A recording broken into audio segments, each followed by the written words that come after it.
and welcome back everyone to episode 5 of our holiday special. This time we're taking a look at My Hero Academia and what that TCG has to offer for Lorcana. We hope you all enjoy, and everyone, take it away. Welcome everyone, I'm Spencer, aka Sneaky Buffalo, and today we're going to be going over the My Hero Academia TCG as part of our holiday special. Now, My Hero Academia is part of the Universus system. The thing that's different about this compared to most card games is it's meant to mimic fighting games. So it's a fighting game TCG.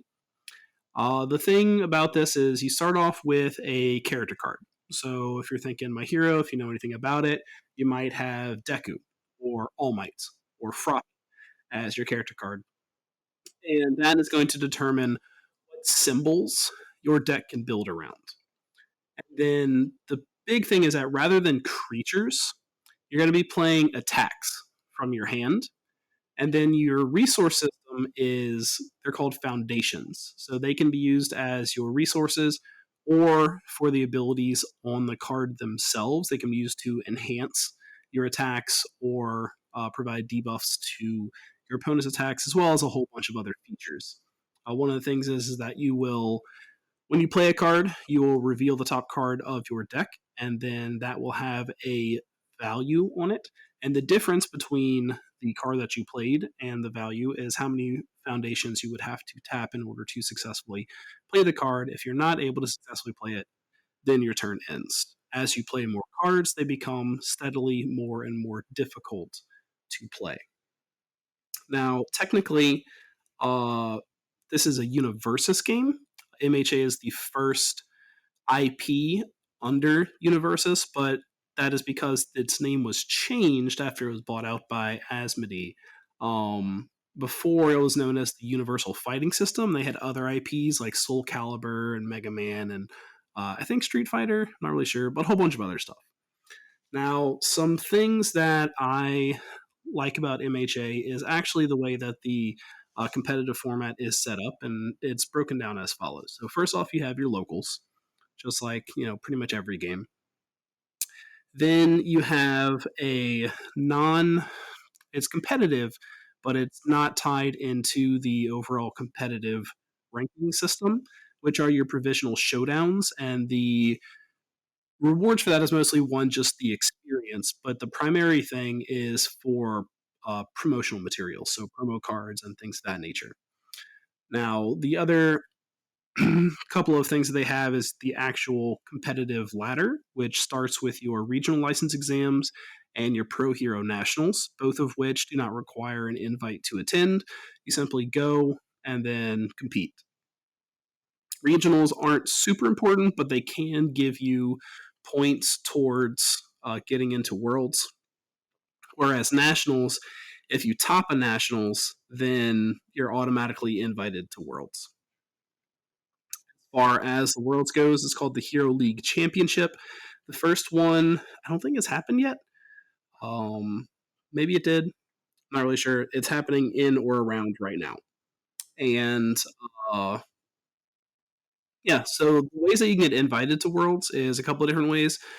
So there are a couple of invites for each Nationals, including a webcam Nationals.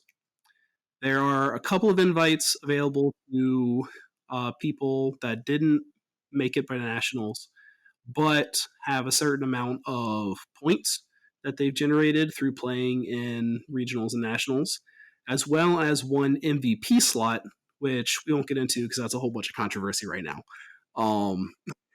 But basically, Jasco can say, this person did good for the community, so they're our MVP, and we're going to invite them to Worlds regardless of whether they've placed or not. So I think it's a pretty cool system because it gives people a variety of ways in order to get to Worlds and to participate throughout the entire process. And the fact that Worlds is the only one that is invitation locked, unlike the Pro Tour for Magic or anything like that. Also on top of that is MHA has a loyalty program where you can build up points either by sending in open booster packs or by participating in various events. and um, you can redeem those for exclusive promos that would be obtained via these events or other goodies that they have. Usually, it's going to be for the promos, but that's kind of what it is.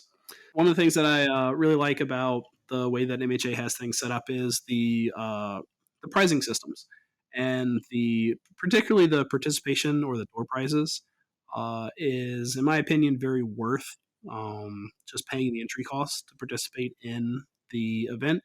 I know for at least one of them, I think it's the provisional showdowns. It might be the regional license exams. They have two different tiers where you have like the basic entry fee, or you can pay more and get extra stuff, which I did for one of them. It was pretty cool. But for usually you'll get a couple of promos, some booster packs of whatever the current set is, and then sometimes there's some extra stuff. Like I know for the one that I paid extra for, I got basically twice as many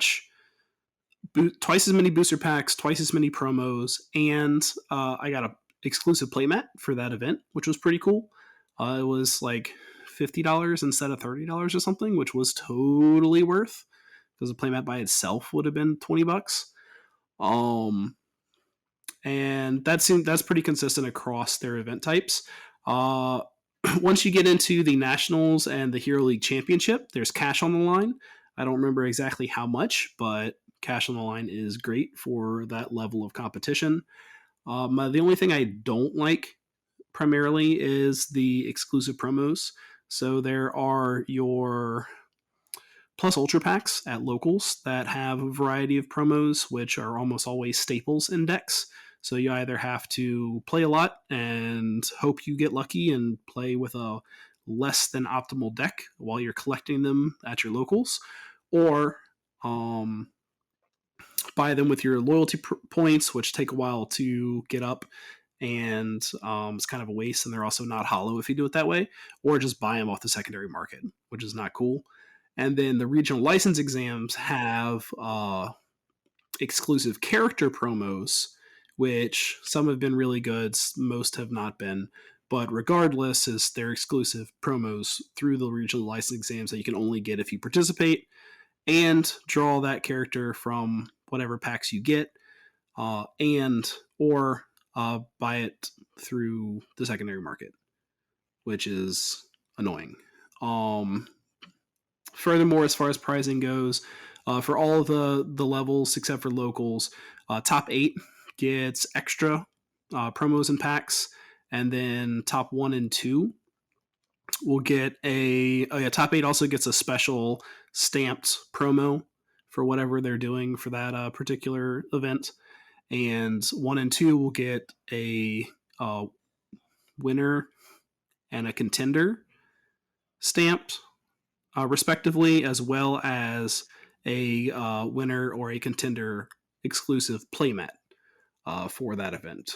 So lots of really cool pricing, lots of fun stuff. The only downside that I don't like about it is the exclusive promos, but everything else I think is really, really well done. And all of these things, except for the worlds, is available and supported with webcam as well. What are y'all's thoughts? I would have to say that my thing, I think it's just the pricing is really cool. Getting those custom playmats, I know like Pokemon does that really well too. Uh, like with the regional stamp or like regional champion, and you like walk by All right, one and that'll you're be all like, for this episode of oh our holiday dang, special. I hope there must be you all somebody cool enjoyed here. listening So I and definitely have a think nice day. Lorcana bringing those to that game would be very nice. Just to give us something to play for, because we're just gonna play for money. I mean, money's nice, but having that like stuff to like signify that like you did this or you accomplished this, I think that would be a really cool aspect to bring and to be able to have in the game. Yeah, for sure. Everybody wants to be able to be recognized for all the work and stuff they put in, right? I don't know. You brought up that loyalty program. That sounds very interesting. I don't know of very many other TCGs that do that. Honestly, that seems like a really cool idea, in my opinion. I'd like to see that. I want to say Yu-Gi-Oh has one as well, but I couldn't find a lot of information on it, so I kind of skipped over that part in that episode. But uh, yeah, I know that is not unprecedented, but it's definitely not very common. Yeah, I think it's more common in games like this or Yu-Gi-Oh, where there are extremely rare or exclusive cards that you can then redeem through the loyalty. But I would absolutely love for Lorcana to have a similar system. And even if you get like maybe it with a less fancy hollow treatment or something like that, but you get um, like there's some alt art that you really want that you can't seem to draw or is super expensive or something, and you can get a version of that, or even unfoiled, like a full art unfoiled or an alt art unfoiled, like just so you can have it. Like I think that would be pretty cool. I had something else to mention on that front, and I totally forgot what it was. Oh, okay, yeah, that's what I was going to mention. It's kind of irrelevant. Um, I remembered. So one thing that I do think that My Hero also does pretty well is the foiling treatments. One, their cards are just gorgeous, and there's a couple of different foiling treatments depending on whether it's a regular foil or an XR or anything like that. In every single pack, you're going to get at least one foil, which is pretty cool. All the rares and ultra rares are foiled, and they also have secret rares. And then there's a 1 in 6, I want to say, um, chance of getting an it's called an extra rare, which is a foiling treatment for any card in the set. It could be a card that's already foiled or not, and if it's already foiled, usually it'll be full art, and it'll usually have a different foiling treatment. But some of the ones are super cool. Like for example, the character cards that are foiled. Like if you're familiar with anyone from My Hero, one that really stands out is Shoto Todoroki. And one of his big things, he's got ice powers. He also has fire powers. And for one of his character foilings, when you look at it and you in the light, you'll see little snowflakes, which is super cool. Froppy, who's the frog girl, has rain droplets in her foiling. Um, and Red Riot, who's like just gets really hard, his has a bunch of scratches on it, which is really cool. So they've done a really good job with the foiling treatments for sure, and I would love to see all the super sexy foils that Lorcana has to offer as well.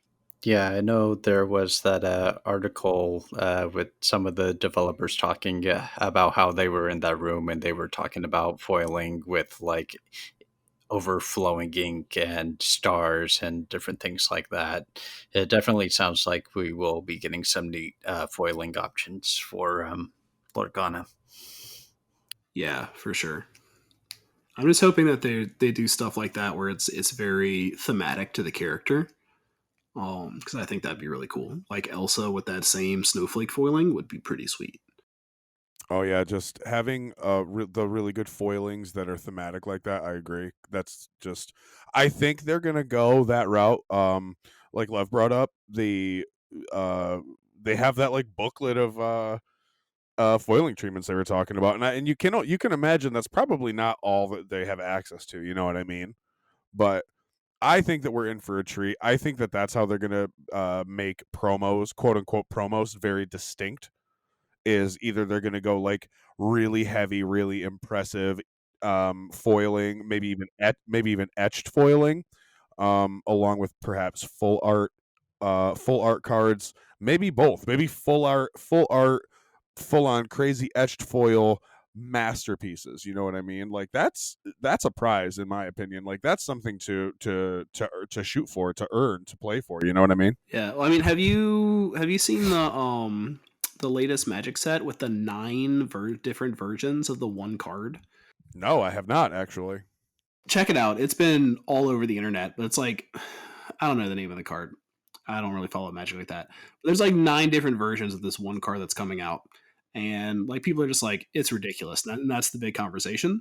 But it also shows just how many different awesome things you can do with a single card. Like there's the base version, and then there's the borderless foil, and there's like some ink foil, and there's like a raised etch foil, and then there's an alt art, and then there's like a borderless alt art, and then there's like a manga version of alt art and like another one with like, and they all have different foiling treatments, and it's pretty crazy. Just seeing like how many different things they can do with one card, and I fully expect to see a lot of awesome options coming from Ravensburger. All right, that'll be all for this episode of our holiday special. I hope you all enjoyed listening, and have a nice day. Bye.